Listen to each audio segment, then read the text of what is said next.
fedel kana fulan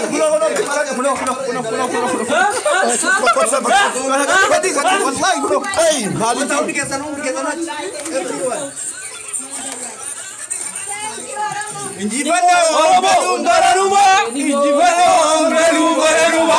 Injifano Garuma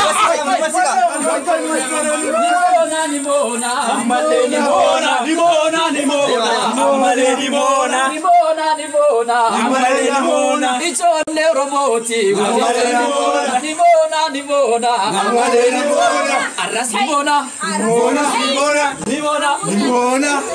Kabaya Gudda Gulo Ilman Romoti Big Ma Kabaya Gudda wallahi Afti fagenya ajaiba Sekata ko badu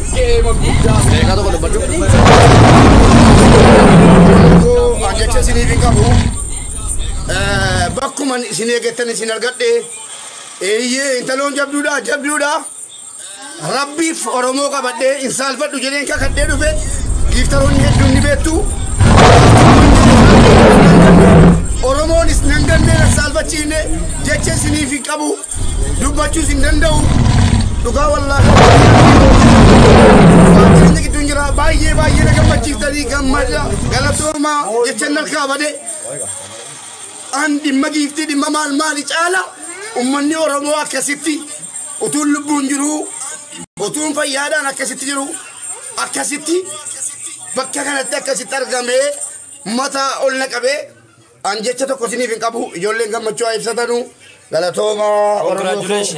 Oromo yoomiyyuu waataadha lakki jedheeraan sinitti maan ture rabbiin qabna siniin jedhe rabbiin qabadhee ummata Oromoo abdadhee hin kufne ani nan dhaabadhe deebee kun ergaa guddanaaf qaba dubbachuun danda'u galatooma Oromoo ko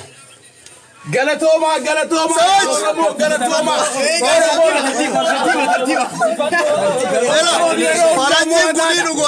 Faranjii gote olte Oromoon galana Irumatan gala